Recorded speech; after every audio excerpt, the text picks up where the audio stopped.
شاہ جہاں صدائے رمضان۔ بسم اللہ الرحمن الرحیم۔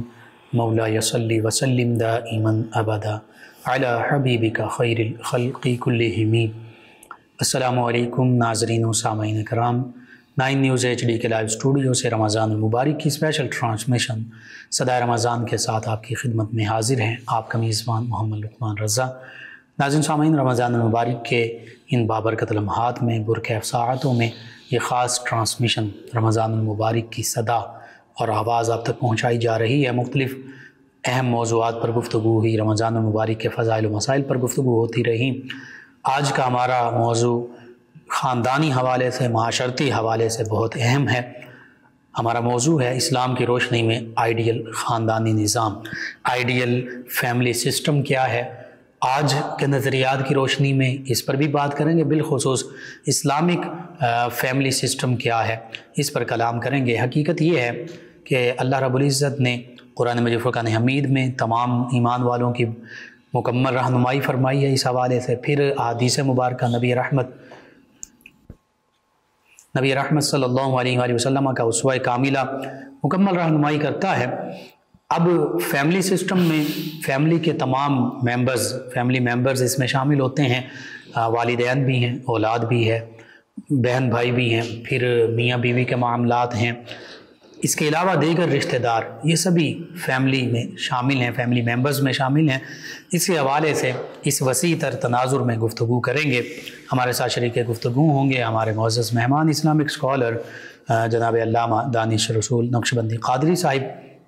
ان کے ساتھ ساتھ آقا کریم رؤوف الرحیم علیہ الصلاۃ وتسلیم کی بارگاہ ناز میں مدح سرائی کے لیے جناب ساجد علی ساجد صاحب، میں آپ دونوں معزز مہمانوں کو خوش آمدید کہتا ہوں۔ جناب علامہ دانش رسول صاحب، اسلام میں آئیڈیل خاندانی نظام کا تصور کیا ہے اور خاندانی نظام کا دائرہ کار کہاں تک وسیع ہے، اور اس حوالے سے قرآن و سنت اور اسلامی تعلیمات ہماری کیا رہنمائی کرتی ہیں، اس پر گفتگو کیجیے گا۔ بسم اللہ الرحمن الرحیم۔ الصلاۃ والسلام علیک یا سیدی یا رسول اللہ وعلی آلک و اصحابک یا سیدی یا حبیب اللہ۔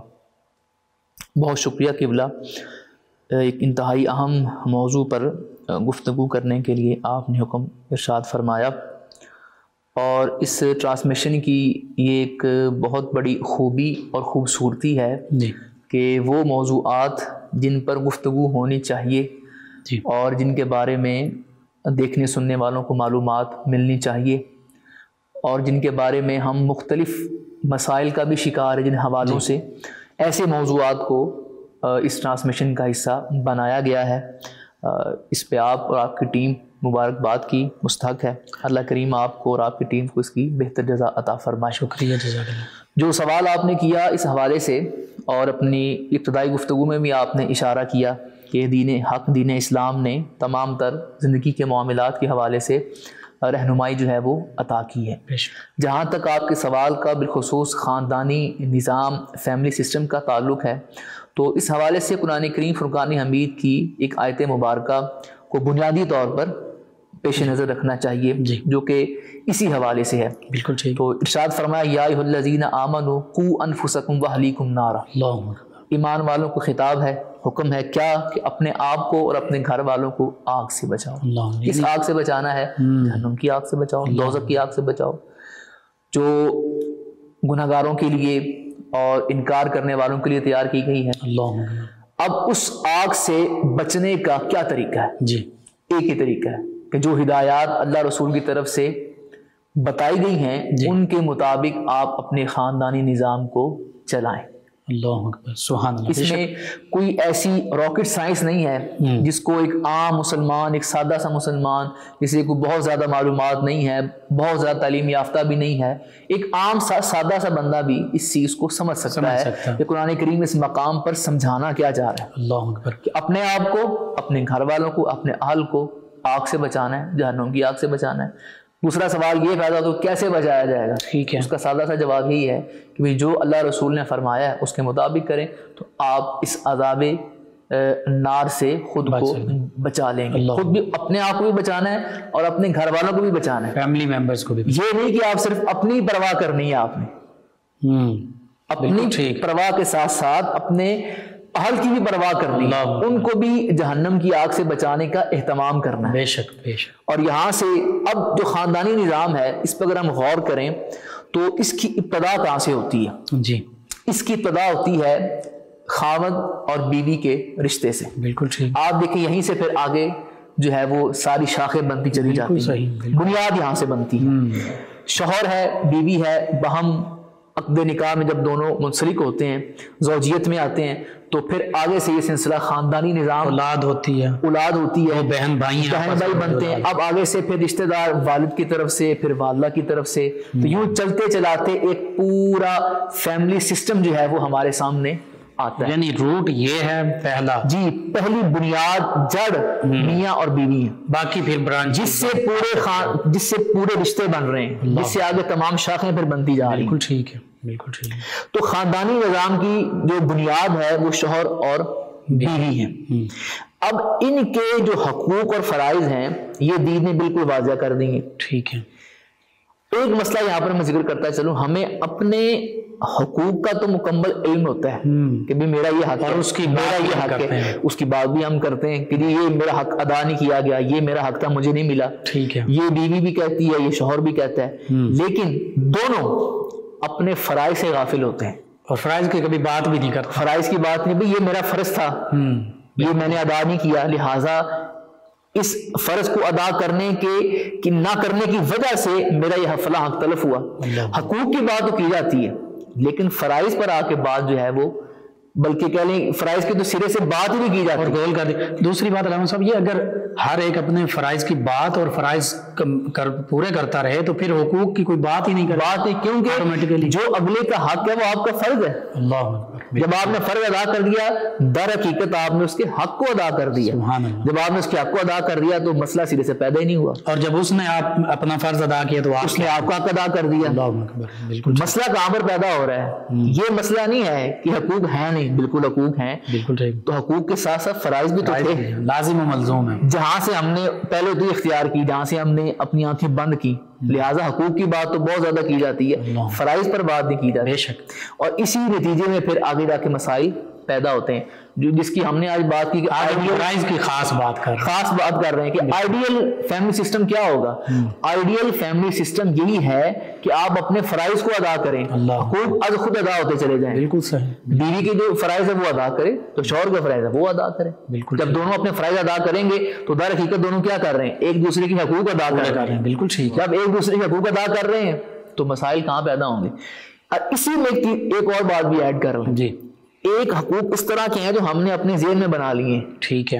اللہ رسول نے وہ حقوق متعین نہیں فرمائے, وہ مقرر نہیں فرمائے. بالکل ٹھیک ہے. ہم نے وہ اپنے ذہن میں بنا لیے ہیں. اور زیادہ تر آپ اگر فیملیز کو دیکھیں گے نا, مشاہدہ کریں گے تو یہ بات سامنے آئے گی کہ زیادہ تر جو لڑائی اور جھگڑے ہوتے ہیں نا وہ انہی حقوق پر ہو رہے ہوتے ہیں جو ہم نے از خود بنائے ہوتے ہیں. بالکل ٹھیک. یہ میرا حق ہے. ٹھیک ہے. Self created. ہاں, اپنے ذہن میں حق بنا لیا ہے. ٹھیک ہے. جیسے ایک مسئلہ میں یہ بھی درپیش ہے نا کہ ایک دین تو وہ ہے جو قرآن و سنت میں موجود ہے, جو حقیقی دین ہے, اور ایک دین وہ ہے جو ہر ایک عام مسلمان نے اپنے ذہن میں بنا لیا ہے. بالکل ٹھیک. اور اس کا جو دین ذہن میں ہے اس کا حقیقت سے تعلق نہیں ہے. اللہ. اسی طرح یہاں پر بھی یہ صورتحال درپیش ہے کہ حقوق ہم نے اپنے خود ہی بنا لیے, پھر حقوق خود بنا لیے, کچھ حقوق پیچھے سے بنوانے والے بھی ہوتے ہیں. وہاں سے مسائل بھی پیدا ہوتے ہیں. بالکل ٹھیک ہے. تو اب اصل بات یہ ہے جو بنیادی طور پر ہم کرنا چاہتے ہیں اور اپنے دیکھنے سننے والوں کو بتانا چاہتے ہیں کہ جو اللہ اور اس کے رسول نے آپ کی حقوق اور فرائض مقرر کیے ہیں آپ ان پر توجہ کریں. بالکل ٹھیک ہے. کیونکہ خالق انسان اللہ رب العزت کی ذات ہے, وہ خالق بہتر جانتا ہے کہ یہ میری جو تخلیق ہے اس کو کیا کیا چاہیے. اللہ. تو جو چاہیے اس نے بتا دیا. اس حوالے سے علامہ صاحب ایک یہ بھی سادہ سی مثال دی جا سکتی ہے. آج ہم کوئی بھی ڈیوائس, کوئی الیکٹرانکس اشیاء کچھ بھی خریدتے ہیں تو اس کے ساتھ ایک مینول سیٹ آف انسٹرکشنز ایسا ہی ہے. بعض اوقات ویژول بھی ملتے ہیں چیزیں, وہ پریکٹیکل دکھایا جا رہا ہوتا ہے. تو ہمارے پاس عظیم مینول قرآن و سنت ہے، پریکٹیکل آقا کریم صلی اللہ علیہ وسلم. آپ اسی بات کو مزید بڑھاتے ہوئے آسان کرتے ہوئے، آج کل ہم باہر سے بہت ساری مشینری منگوائی جاتی ہے ہمارے ملک کے اندر، تو وہ جو باہر سے مشینری آتی ہے اس کے ساتھ ایک عدد وہ بندہ بھی بھیجتے ہیں، میکینک بھیجتے ہیں، انجینئر بھیجتے ہیں، جو یہاں پر آگے بتاتا چلا کے بتاتا ہے یہ معاملات آپ نے ایسے کرنے. تو قرآن کریم کی تعلیمات کو محبوب کریم علیہ ہم نے اپنے عمل سے بتا دیا کہ بھی ایسا ایسا ہو، بلا تشبیہ و تمثیل. بالکل ٹھیک. تو اب جب وہ حقوق اور فرائض جو قرآن و سنت نے متعین کیے تھے شوہر کے اور بیوی کے، اگر ان کی معلومات لی جائے اور ان کو پورا کیا جائے، اور اگر ان میں کوتاہی ہو رہی ہے اس کا مطالبہ کیا جائے، اس کا مطالبہ کیا جائے کہ بھی یہ میرا جو حق ہے، یہ جو میرا حق تھا، یہ آپ کا فرض تھا، آپ نے پورا نہیں کیا دونوں طرف سے. بات تو یہ ہے، اور یہ اسلام نے متعین فرمایا، اور اسلام نے متعین کیا، اور آپ اس پہ کہہ سکتے ہیں بھئی یہ تو مجھے حق میرے اللہ نے دیا، اس کے رسول نے دیا، لہذا اس کو پورا کیا جائے. لیکن ہوتا کیا ہے، مسائل کہاں سے پیدا ہوتے ہیں؟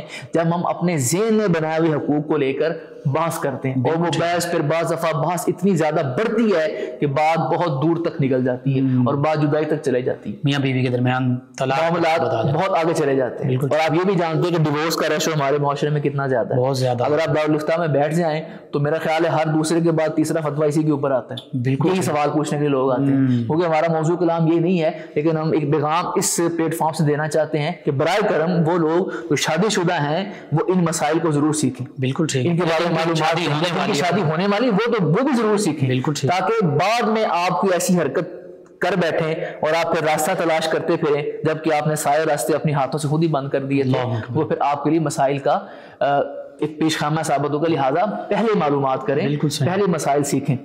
علامہ صاحب اس میں چونکہ میاں بیوی سے بات شروع ہوئی، یہی والدین بھی بنتے ہیں اور جو ان کے ہاں اللہ تعالیٰ کی طرف سے نعمت اور رحمت وہ اولاد بنتی ہے. تو بعض اوقات چونکہ ہم اسلامی نظام اور اپنے معاشرے کے نظام کا کمپیریزن بھی اس میں کر لیتے ہیں، اسلام نے بہت زیادہ ریسٹرکشنز بھی نہیں لگائیں کہ ضرور جوائنٹ فیملی سسٹم ہی ہونا چاہیے، اور یہ بھی نہیں کہا کہ جوائنٹ فیملی سسٹم نہیں ہونا چاہیے. اگر اس میں اچھا اور بہتر معاملہ ہوتا، آپس میں سبھی اخلاص کے ساتھ رہتے ہیں، تو پھر یہ ٹھیک ہے. اگر نہیں ہے تو پھر اس کے علاوہ بھی سسٹم اڈاپٹ کیا جا سکتا ہے. تو یہ ایک چیز ہے. اس کے علاوہ بھی کئی معاملات ہوتے ہیں. آپ نے بہت خوبصورت بات کی کہ خود بخود حقوق کھڑے ہوئے ہیں، تو ان کے حوالے سے مزید تھوڑا تفصیل سے اس پر بات کیجئے گا کہ کیسے کیسے آج کے معاشرے میں ہم نے خود چیزیں گھڑ لیں اور جو حقیقی اسلام کی تعلیمات اور حقوق و فرائض سے ان سے دور ہو گئے. اس پہ بھی میاں بیوی کے حوالے سے، یہاں پر میاں بیوی کے حوالے سے ایک بات عرض کرتا چلوں، پھر آپ کے سوال کی طرف بڑھتا ہوں.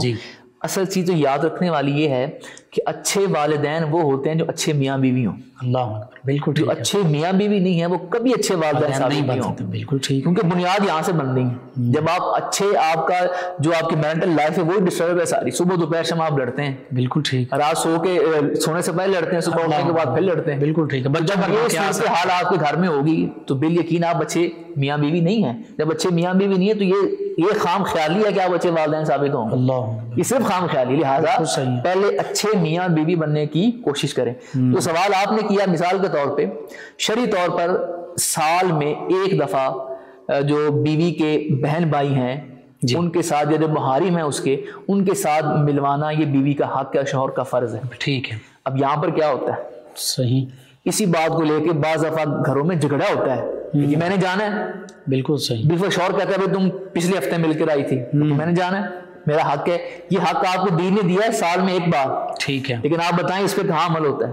صحیح. یہاں پر حق ہم نے خود سے گھڑ لیا نا کہ یہ میرا حق ہے کہ میں جب چاہوں میں وہاں ملنے کے لیے چلے جاؤں. بالکل. اور وہاں پر رہوں اور جب مرضی رہوں، جب مرضی آؤں، جب مرضی جاؤں. دوسری جانب یہ بھی معاملہ ہوتا ہے نا کہ والدین کہتے ہیں ہم نے بیٹی کے گھر نہیں جانا، پانی بھی نہیں پینا، اور یہ وہ. دوسری طرف تو آ سکتے ہیں. اسی طرف میں گفتگو کو لے کے آ رہا ہوں. دوسری طرف آپ دیکھیں کہ اب یہ صرف شوہر کا ہی نہیں ہے فرض کہ وہی بیوی کو لے کے جائے. ٹھیک ہے. اس کے جو بہن بھائی ہیں، بخصوص والدین ہیں، وہ خود بھی آ سکتے ہیں. اور دین نے کہیں منع نہیں کیا. یہ ہم نے خود سے ایک اپنے ذہن کے اندر ایک چیز بنا لی ہے کہ بیٹی کے گھر جانا نہیں ہے، اس کے گھر کا پانی نہیں پینا، کھانا بھی اپنا ساتھ لے کے جانا ہے، اور اگر گئے تو کچھ ساتھ لے کر جانا ہے. دین نے آپ سے کوئی ایسا مطالبہ نہیں کیا. دین کی کوئی ایسی پابندی، کوئی ایسی تعلیمات قطعاً نہیں ہے. یہ ساری ہم نے اپنے معاشرے میں رہتے ہوئے خود ہی بنا لی. بالکل. لہٰذا جب خود بنائی ہیں تو پھر ہم مشکلات کا شکار بھی تو ہیں. بالکل ٹھیک ہے. پھر والدین سوچتے ہیں جائیں گے تو کیا لے کے جائیں گے، آتے کیا دے کر آئیں گے. اسی کشمکش میں جناب وہ معاملہ سارا آگے پیچھے ہوتا ہے. بعض کا دیکھیں شوہر کی حیثیت سے بڑھ کر نان و نفقہ بھی طلب نہیں کیا جا سکتا، لیکن آج یہاں پہ یہ بھی سمجھا جاتا ہے کہ یہ بھی حق ہے کہ ہم زمانے کے جو اب ایک ہوا چل پڑی ہے فیشن یا جو بھی چیزیں ہیں اس کے مطابق ہی شوہر ہماری ہر ڈیمانڈ پوری کرے.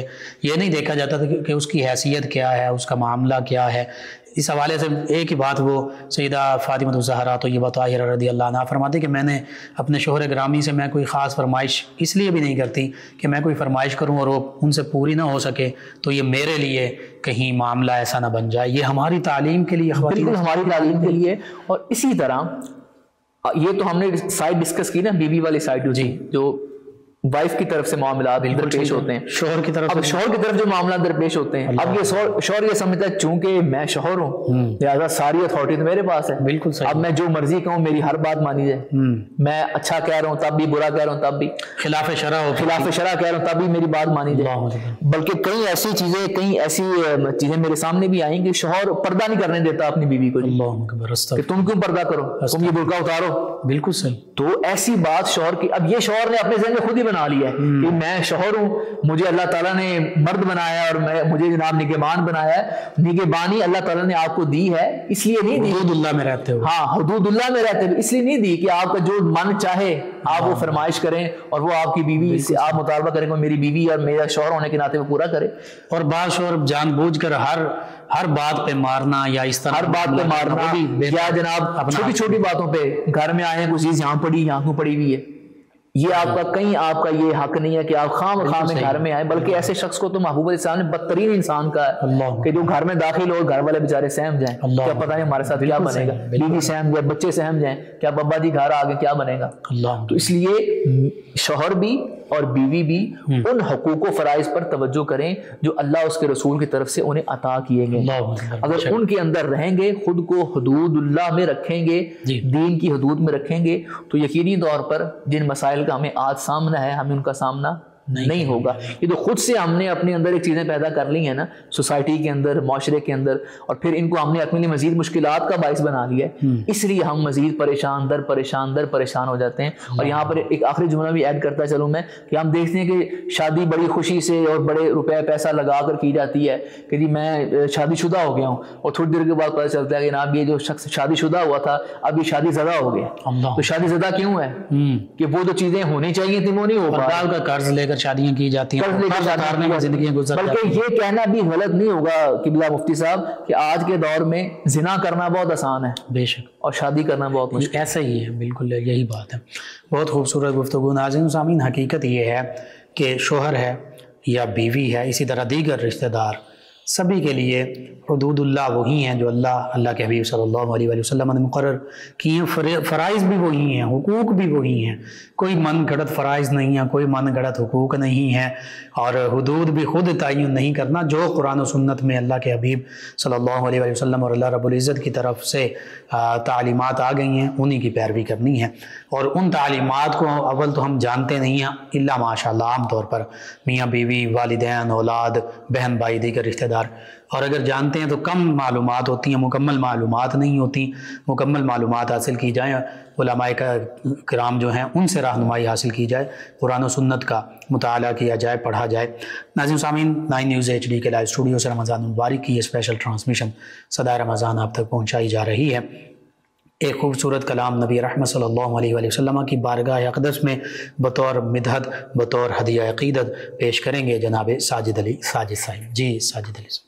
جا زندگی مدینے سے جھونکے ہوا کے لا، شاید حضور ہم سے خفا ہے منا کے لا. کچھ ہم بھی اپنا چہرہ باطل سوار لیں، بکر سے کچھ آئینے عشق و وفا کے لا.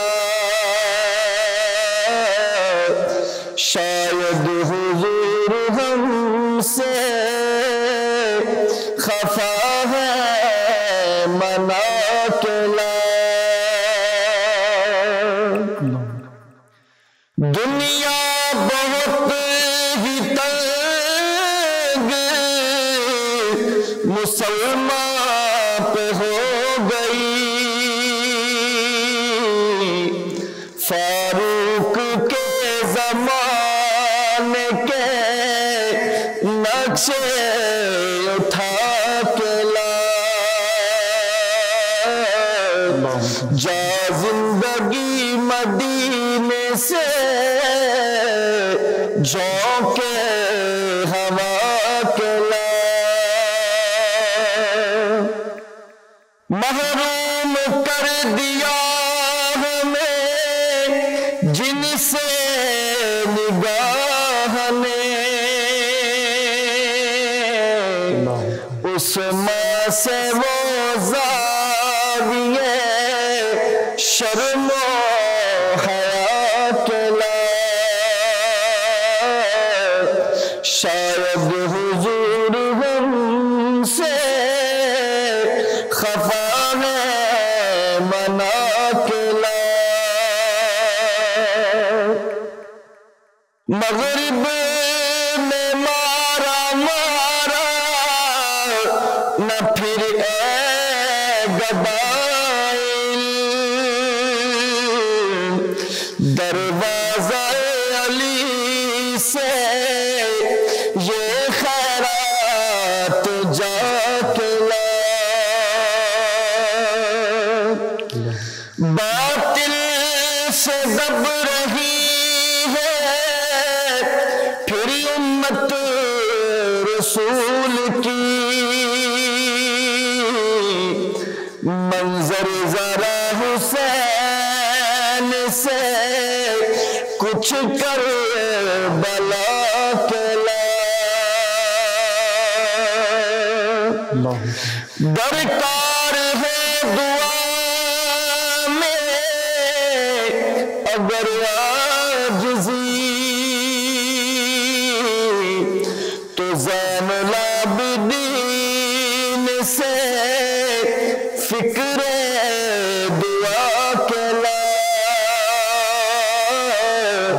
شاید حضور ہم سے خفا ہے منا کے لا، ہاں سجدوں میں گڑ گڑا کے محمد کے پاؤں میں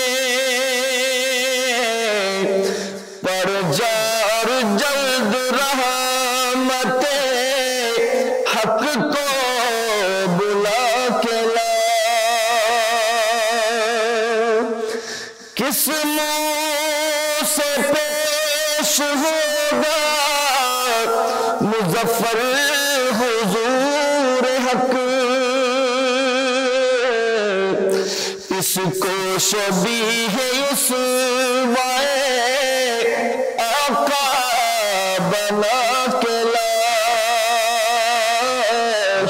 جا زندگی مدینے سے جھونکے ہوا کے لا،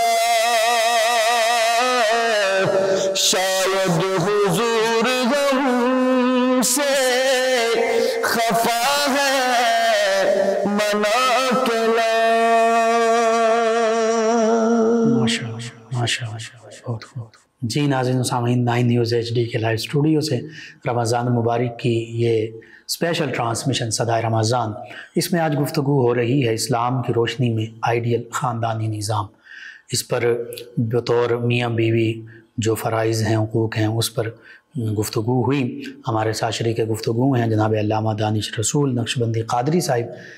اس فیملی سسٹم میں اولاد بھی شامل ہیں، والدین بھی شامل ہیں، بہن بھائی بھی شامل ہوتے ہیں، بعض کا جوائنٹ فیملی سسٹم ہو تو دیگر رشتہ دار بھی ہوتے ہیں، تو یہ ایک بہت بڑا فیملی سسٹم بن جاتا ہے۔ فیملی ممبرز بعض کا کافی تعداد میں ہوتے ہیں۔ کئی ایسے بھی ہم نے خاندان دیکھے جن کا یہ جوائنٹ فیملی سسٹم بڑے آسان انداز کے ساتھ اپنے تمام فرائض نبھا رہا ہوتا ہے، لیکن ایسا بھی معاملہ ہوتا ہے بعض کا یہ فیملی سسٹم آپس میں لڑائی جھگڑے کی بنیاد بن جاتا ہے، بہن بھائیوں کے درمیان لڑائی جھگڑے ہو جاتے ہیں۔ تو اس حوالے سے ہم نے دیکھنا ہے کہ اسلامی تعلیمات کیا ہیں، آج کا مروجہ ہمارا فیملی سسٹم کیا ہے، جوائنٹ فیملی سسٹم ہو یا اس کے علاوہ سیپریٹ فیملی سسٹم ہو۔ جی علامہ دانش نقشبندی صاحب، والدین اور اولاد کا معاملہ اس فیملی سسٹم میں، پھر بہن بھائیوں کے معاملہ، پھر جوائنٹ فیملی سسٹم بھی ہے اور سیپریٹ فیملی سسٹم بھی ہے، اس میں اسلام ہماری کیسے رہنمائی کرتا ہے؟ جی جو گفتگو ہم کر رہے تھے اسی کو مزید بڑھاتے ہیں. جی پہلی بنیادی بات تو یہ یاد رکھنے والی ہے کہ اسلام نے دونوں طرح کے نظام کی اجازت دی ہے. ٹھیک ہے. اگر آپ اکٹھے رہنا چاہتے ہیں تو بھی ٹھیک ہے. ہاں بعض وجوہات ایسی ہیں جن کی بنیاد پر آپ اگر علیحدہ ہونا چاہتے ہیں اور واقعتاً وہ شرعی وجوہات ہوں. ٹھیک ہے. اور اس میں جو سربراہ ہے گھر کا وہ اس کی سکت بھی رکھتا ہو. سکت بھی رکھتا ہو, اسی میں شامل کر رہا ہوں میں بات کہ وہ سکت بھی رکھتا ہو, تو آپ اگر علیحدہ ہونا چاہتے ہیں تو اس میں کوئی مذائقہ بھی نہیں ہے. اب یہاں پر مسئلہ کیا پیدا ہوتا ہے؟ مسئلہ یہ پیدا ہوتا ہے کہ بعض دفعہ خاتون ذہن یہی لے کر آتی ہے اپنے گھر سے کہ میں علیحدہ رہنا ہے. بالکل اور کوئی وجہ نہیں ہوتی رہنے کی, بس علیحدہ رہنا ہے. ٹھیک ہے. بس علیحدہ رہنا کی کوئی وجہ نہیں ہے. بالکل صحیح. خدا نہ خواستہ آپ کے ساتھ کوئی ایسا وہاں کوئی معاملہ ہے درپیش جس کے لیے علیحدگی ہی اس کا حل ہے. ٹھیک ہے, تو پھر آپ ضرور علیحدہ ہوں. اور اس میں بھی شرط یہ ہے کہ آپ کا شوہر اس کی سکت بھی رکھتا ہو. بالکل ٹھیک ہے. اب ہوتا کیا کہ بعض دفعہ بیوی کی طرف سے ایسی خواہشات اور ایسی مطلب کہہ لیں کہ ڈیمانڈز ہوتی ہیں جن کی وجہ سے شوہر کو پھر کوئی ایسا راستہ اختیار کرنا پڑتا ہے جو کہ درست نہیں ہوتا. تو پہلی بنیادی بات تو یہ یاد رکھیں. اسی میں ایک چیز شامل کروں میں. اب یہ سوال بھی پیدا ہوتا ہے کیا یہ ممکن ہے کہ نہیں؟ ہاں ممکن ہے. آپ سیرت طیبہ کو پڑھیں, محبوب علیہ السلام کی 11 ازواج. سبحان اللہ. تو وہ بے شک کمرے الگ الگ تھے لیکن گھر ایک ہی تھا. گھر ایک ہی تھا نا. یہاں سے تو ایک چیز ثابت ہوگی کہ یہ رہنا ممکن ہے. بالکل ٹھیک ہے. ان کا رہنا آپس میں ممکن ہے. ربائب بھی تھے نا ان کچھ ازواج مطہرات رضی اللہ عنہ کے جو پہلے شوہر تھے ان کی اولادیں بھی تھیں نا. اولادیں بھی تھی. جیسے کہ حضرت سیدہ خدیجہ کا جو بیٹا ہے وہ بھی نبی اسلام کی صحبت اور تربیت میں رہا. تو پہلی بات تو یہ ثابت ہوتی ہے اس ساری صورتحال سے کہ اس طرح اکٹھا رہنا ناممکن نہیں ہے, یا یہ کوئی انسانیت کے خلاف چیز نہیں ہے. ایسے رہنا ممکن ہے اور رہا جا سکتا ہے. مسئلہ کہاں پر پیدا ہوتا ہے؟ جب ہم ایک دوسرے کو قبول نہیں کرتے, دل سے نہیں دیتے. ٹھیک ہے. مثال کے طور پہ جٹھانی ہے یا ہے اور یہ پہلے سے گھر میں موجود ہے, اور جیٹھ ہے جو آنے والی ہے, دیور دیورانی ہے. اب دیور دیورانی جو ہے وہ دیور کی شادی ہوئی, دیورانی اس کے ساتھ بطور بیوی اس کی آ رہی ہے, تو جو پہلے سے گھر میں موجود ہے وہ سمجھتے شاید ہمارے حق پر ڈاکہ مارا جا رہا ہے. ٹھیک ہے. یا بالفرض بعض دفعہ دیور دیورانی محسوس کرتے ہیں. یہاں تو پھر بدگمانیاں بھی آ گئی. بدگمانیاں ہیں ساری. صحیح. بعض دفعہ دیور دیورانی محسوس کرتے ہیں کہ یہ بڑے ہیں لہٰذا یہ شاید ہمارے حق پر ڈاکہ مار رہے ہیں. ٹھیک ہے. تو جہاں پر کوئی مسئلہ ہو اس مسئلے کو حل کیا جائے, نہ کہ آپ درخت کو جڑ سے ہی کاٹ ڈالیں. ٹھیک ہے. اور معاملے ختم کر دیں. بالکل. مسائل کہاں پر نہیں ہوتے؟ صحیح. مسائل تو ہر جگہ پر ہوتے ہیں. ہر دوسرے گھر میں طرح طرح کے مسائل ہیں, لیکن جیسے ہم نے پہلے بات کی وہ مسائل زیادہ تر وہ جو ہمارے اپنی ہاتھ کی کمائی ہے, ہمارے اپنے ہاتھ سے پیدا کیے ہوئے ہیں. جب ہم نے نہ غیبت سے خود کو محفوظ رکھنا ہے, نہ بدگمانی سے خود کو بچانا ہے, نہ ہم نے چغلی کرنے سے خود کو بچانا ہے, بعض کا طنز کرنے سے خود کو نہیں بچانا ہے, حسد. آپ یہ دیکھتے چلے جائیں کہ وہ ساری باتیں جن سے دین نے واضح طور منع کیا ہے. بالکل صحیح. ہم وہ سارے کام بڑے ذوق اور شوق سے کرتے ہیں. حرام کام ہے نا. اسی میں حدیث پاک وہ ہم ایڈ کرتے چلے. نبی اسلام کی بارگاہ میں 2 خواتین ان کو بہت پیاس لگی ہے, روزہ توڑ لیں. آپ نے پیالہ منگوایا اور قیر انہوں نے کی تو اس میں سے تازہ گوشت نکلا. حدیث شریف ملتی ہے کتابوں کے اندر. تو فرمایا تم نے غیبت کی. اب دیکھیں یہاں سے یہ کیا ثابت ہو رہا ہے. اور یہ عام طور پہ معذرت کے ساتھ یہ بات کی جاتی ہے, اور مشاہدے میں بھی بات ہے کہ خواتین اکٹھی بیٹھی ہیں تو وہ خاموش نہیں بیٹھی ہوں گی, وہ کوئی نہ کسی نہ کسی کی بات جو ہے وہ کر رہی ہوں گی. لہٰذا ایک دوسرے, چاہے وہ مرد ہیں چاہے وہ عورتیں ہیں, ایک گھر میں اگر رہ رہے ہیں تو ایک دوسرے کو سپیس دیں, انہیں قبول کریں. بالکل. یہ ممکن ہے, یہ ناممکن چیز نہیں ہے. اور دین میں اس کا تصور بھی موجود ہے. دین نے آپ کو منع نہیں کیا کہ آپ نے علیحدہ. اب شوہر کے پاس سکت نہیں ہے تو وہ کیسا رہے گا؟ بالفرض کسی والدین کی اولاد اکلوتی ہے اور وہ اب بیوی کو لے کر الگ ہو جائے تو والدین کی دیکھ بھال کون کرے گا؟ بالکل صحیح. ٹھیک ہے نا. اور اسی کے اندر ایک اور چیز شامل میں کرتا چلوں کہ عمومی طور پہ کہ اپنی مرضی کی معلومات ہمیں بہت جلدی مل جاتی ہے اور اس کے ہم لے بھی لیتے ہیں. ٹھیک ہے. ہماری اپنی مرضی ہوتی ہے نا. اب بیوی بہو کہتی ہے کہ جی میرے پہ تو واجب ہی نہیں کام کرنا سسر کا یا ساس کا, لہٰذا میں کیوں کروں. تو اگر اسی بنیاد پر ہو, ہاں دین نے آپ پر اس چیز کو لازم نہیں کیا. ٹھیک ہے. دین نے منع بھی نہیں کیا. اخلاقی اعتبار سے آپ دیکھیں سیدہ کائنات رضی اللہ تعالیٰ عنہ گھر کے کام کرتی نہیں. بالکل صحیح. ازواج مطہرات اپنے گھر کے سارے کام کرتی. بالکل صحیح.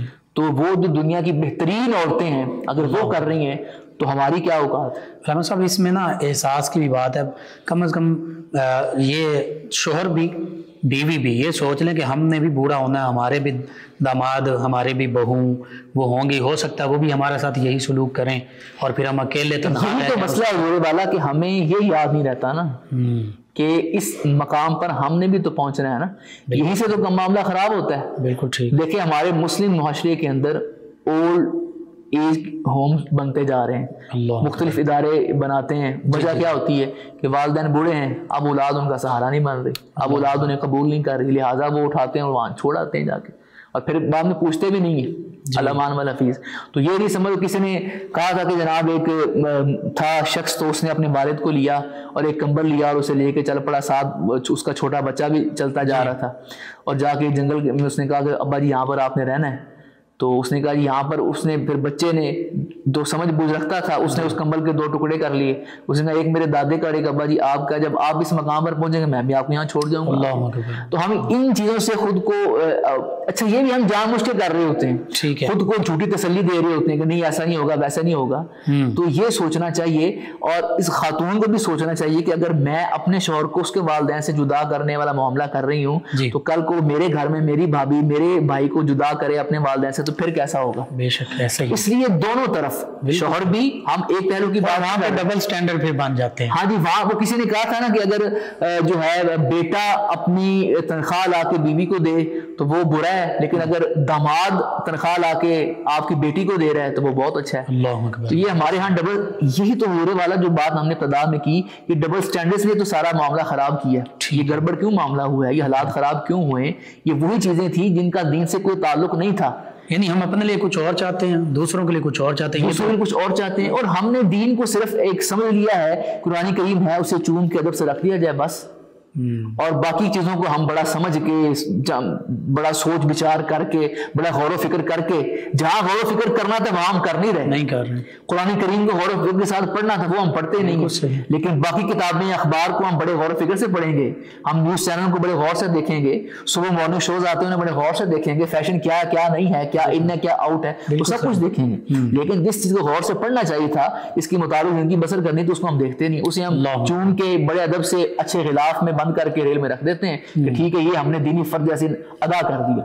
تو دینی فرض کو آپ نے ادا کیا کرنا ہے، آپ تو اس کو جانتے ہیں اس میں لکھا کیا ہوا ہے، زندگی گزارنے کا راستہ سارا اس میں لکھا ہوا ہے۔ یہی وجہ ہے کہ ہم نے فیملی کے لحاظ سے بالخصوص، ویسے بھی ہمارے معاشرے کا صورتحال تو ہمارے سامنے ہی ہے، لیکن چونکہ ہمارا موضوع کلام خاندان کے اعتبار سے ہے تو خاندان کے اعتبار کے ساتھ یہ بات بالکل واضح ہے کہ ہم نے وہ جو خاندانی اصول و ضوابط قرآن و سنت نے اصول دیے تھے انہیں ہم نے یکسر بلا دیا، اور پھر کیا ہے، کبھی جھگڑے ہیں، کبھی لڑائیاں ہیں، کبھی فتنہ ہے، کبھی فساد ہے، بعض دفعہ معاملہ ڈیورس تک چلا جاتا ہے۔ تو یہ ساری صورتحال ہمارے سامنے ہے، اگر دونوں دین کے دیے ہوئے حقوق اور فرائض پر غور کریں اور ان پر عمل کریں تو کسی قسم کا کوئی خاندانی مسئلہ پیدا نہیں ہوگا۔ بالکل صحیح ہے۔ اس میں ایک چیز وراثت کے حوالے سے بھی آتی ہے، بعض کا وراثت کی تقسیم پر معاملہ ہو جاتا ہے، اور بیٹیوں کو یعنی بہنوں کو تو اکثر وراثت نہیں دی جاتی کیونکہ وہ بھی حالانکہ اسی فیملی سسٹم کا حصہ ہوتے ہیں، چاہے وہ شادی شدہ بھی ہوں،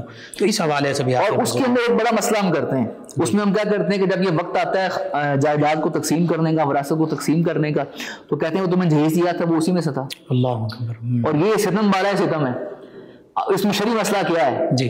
شرعی مسئلہ یہ ہے کہ یا تو آپ اس کو یہ کہا تھا اسے کہ بھئی یہ تمہیں جہیز جو دیا جا رہا ہے یہ تمہارے اس حصے میں سے دیا جا رہا ہے، وہ رضامند تھی تو فابہا، وہ تو بنیادی طور پر ایک طرح کا تحفہ ہوتا ہے، گفٹ کے طور پر والدین کی طرف سے وہ کوئی واجب دیا جاتا ہے، اور شرعی طور پر اس کی کوئی ایسی حیثیت نہیں کہ اس نے نہیں دیا تو گناہ گار ہو جائے گا، کوئی فرض نہیں ہے، کوئی واجب نہیں ہے۔ بالکل ٹھیک ہے، وہ تو ایک معاشرتی ہم نے ایک سلسلہ بنایا ہوا اپنا، ایک باری بھرکم جہیز جب تک ہم نہ دے رہے اور لڑکے والے وصول نہ کر لیں تو ہم سمجھتے ہیں شادی ہی نہیں ہو پائے گی۔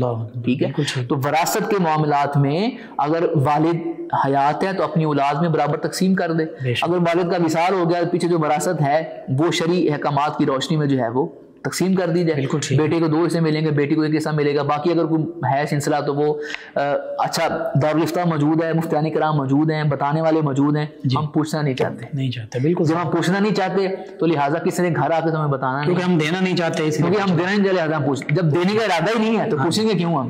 پوچھیں گے پھر تو پھنس جائیں گے نا. بالکل صحیح. ہاں اس میں یہ بھی شامل کر لیں کہ وراثت کے اعتبار سے پاکستان میں جو رائج قوانین وہ بہت سخت ہیں. اگر کسی بیٹی کو اس کا حق نہیں ملتا تو وہ عدالت کا دروازہ کھٹکھٹا سکتی ہے. اس پہ باقاعدہ سخت قوانین موجود ہیں اور یہ باقاعدہ جرم ہے اگر آپ بیٹی کو, بہن کو اس کا جو جائز حصہ وراثت میں ہے وہ نہیں دیتے. لیکن علامہ صاحب وہاں پہ تو بھائی کہہ دیتے ہیں پھر میرے گھر نہیں آنا, میرا دروازہ. ہاں جی, یہی مسئلہ ہے نا کہ ہم نے دین کو اپنے مزاج کے مطابق ڈالنا ہے. اپنے مزاج کو دین کے مطابق نہیں ڈالنا. یہ نہیں سوچنا کہ یہ چند لاکھ روپے جو مجھے ملے ہیں آج عیاشی کر لوں گا اس کے اوپر میں, تو بعد میں ختم تو ہونے ہیں نا. اور قبر اور حشر کا معاملہ کل یہی میں نے اگر بروز قیامت اللہ رب العالمین کی بارے میں میرا گریبان پکڑے اور یہ عرض کرے کہ مولا اس نے میرا حق دینا ہے, تو کیا وہاں پر کیا ہوگا پھر؟ اللہ یقینی بات ہے پھر نیکیاں بہن کے پلے میں جائیں گی. بالکل اس کا پلڑا بھاری ہوگا. یعنی خود بدلتے نہیں, قرآن کو بدل دیتے ہیں. یہی معاملہ ہم کر رہے ہیں. اور یہ ایسے مواقع ہیں جہاں پر آگے پتہ لگتا ہے کہ آپ اندر سے کتنے دیندار ہیں. بالکل صحیح, بالکل ٹھیک. ہم نے یہ بھی تو مسئلہ ہے نا کہ ہم نے دین کو سمجھا عبادات کا نام. میں نے نمازیں پڑھ لی, اشراق پڑھ لی, چاش, میں تہجد گزار ہوں جی, میں نفلی روزے بھی رکھتا ہوں, میں نے اتنے حج کیے, اتنے عمرے کیے جی, اچھی بات ہے آپ نے کی ہے. لیکن دین صرف عبادات کا نام نہیں ہے. دین صبح شام وظائف پڑھنے کا نام نہیں ہے. دین مکمل ضابطہ حیات ہے. معاملات میں بھی ضابطہ حیات میں آپ کی عبادات ہیں, آپ کی معاملات ہیں, آپ کی معاشرت ہے, آپ کی اخلاقیات ہے. زندگی پیدا ہونے سے لے کر آپ کی آخری سانس تک جو بھی معاملہ آپ کو پیش آئے گا وہ سارا اسی کے تحت ہوگا. بے شک. اسی چیز کا نام یہ ہے کہ دین مکمل ضابطہ حیات ہے. دین صرف عبادات کا نام نہیں ہے. لہٰذا اپنے معاملات کو, اپنے خاندانی نظام کو دین کے بتائے ہوئے اصول و ضوابط کے مطابق ڈھالیں. پھر آپ دیکھیے گا کہ آپ کا وہی گھر ہوگا جو امن و سکون کا منبع بنے گا, اور وہ جہاں پر پہلے بے سکونی تھی وہاں پر سکون آ جائے. یہی پیغام آج کا ہمارا پیغام. ماشاءاللہ بہت خوب. ناظرین سامعین, یہی بات کہ حقیقی اسلام کی جو تمام تعلیمات ہیں ان کو پڑھا جائے, سمجھا جائے, سیکھا جائے اور پر عمل پیرا ہوا جائے. خاندانی نظام کے حوالے سے بھی پھر دیکھیے زندگیاں کیسے جنت کا نمونہ بنتی ہیں.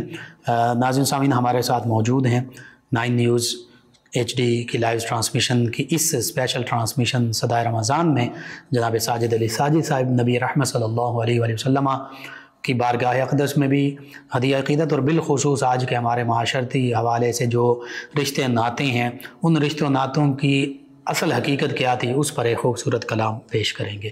جی جناب ساجد علی ساجد صاحب. جگتے چھاواں لب دیا نہیں, تر جاون ایک وار تے ماوا لب دیا نہیں.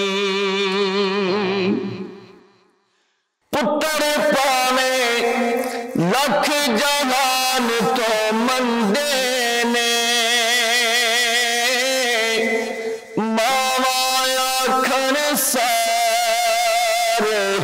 جب تو چنگے نے ہور کسے تو انج وفا لب دیا نہیں. تر جاون ایک بار تے ماوا لب دیا نہیں. باپ دی ہلا شیری شیر بنا دیندی, کنڈ تے تھاپی مار دلیر بنا دیندی. وکھرے جگ تو لاڈ محبت وکھری ہے,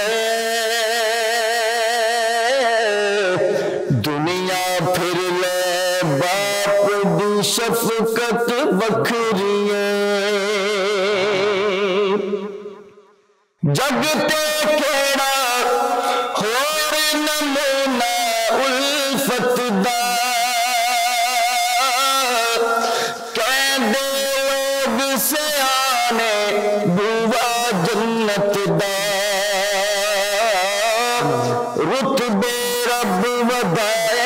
عزت وکھری ہے، دنیا پھر لے باپ دی شفقت وکھری ہے، ٹر گئے یار محبتاں والے تے لے گئے نال ہی ہاسے، دل نہیں لگدا یار محمد تے جائیے کیڑے پاسے، باپ مرے سر ننگا ہوئے، ویر مرن کندے خالی، اے ماما باج محمد بخشا، اتے کون کرے رکھوالی،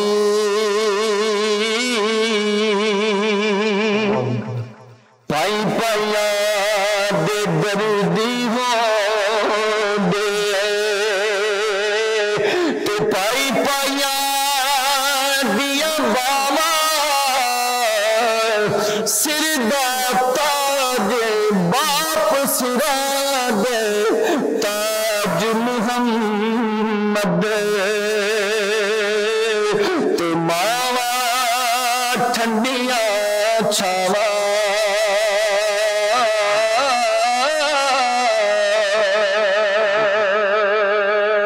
باپ سرا دے تاج محمد،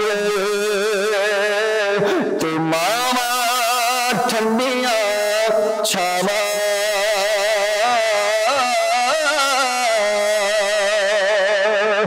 ماں ورگی کوئی شے نہ جگ تے،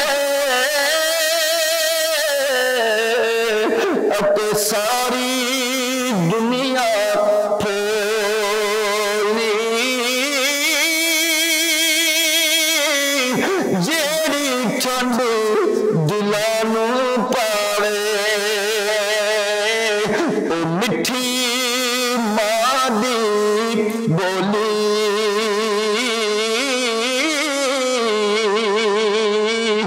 دھیاں لئی پردیس وے بادل، پترا لئی جاگیرا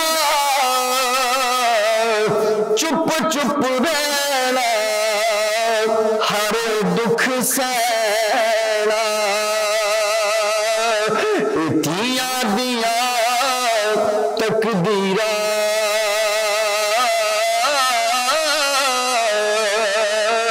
چپ چپ رہنا، ہر دکھ سہنا،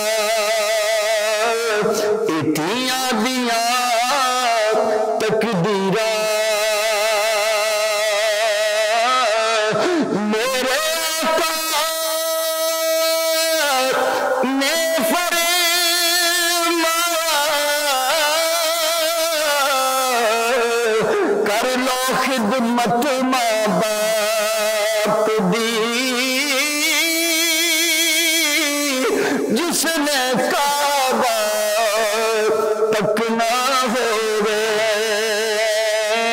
او تک لے صورت ماں باپ دی،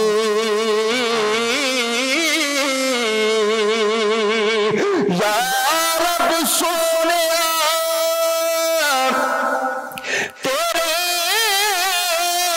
اگے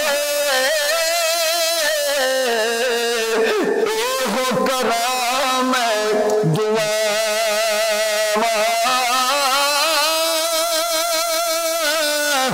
اپنی اولاد دے سر تے مولا،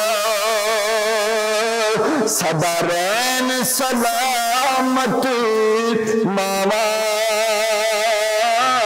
لے یار حوالے رب دے، تے میلے 4 دناں دے اس دن عید مبارک ہو سی تے جس دن پھر ملا گئے. اللہ اکبر. جزاک اللہ ماشاء اللہ. جی ناظرین و سامعین، 9 نیوز HD کے لائیو اسٹوڈیو سے رمضان مبارک کی اسپیشل ٹرانسمیشن صدائے رمضان آپ تک پہنچائی جا رہی تھی. آج کا یہ پروگرام اختتام پذیر ہوتا ہے. اپنے میزبان محمد لقمان رضا اور ہمارے معزز مہمانوں کو اجازت دیجیے. اللہ نگہبان. فیض شاہ جہاں صدائے رمضان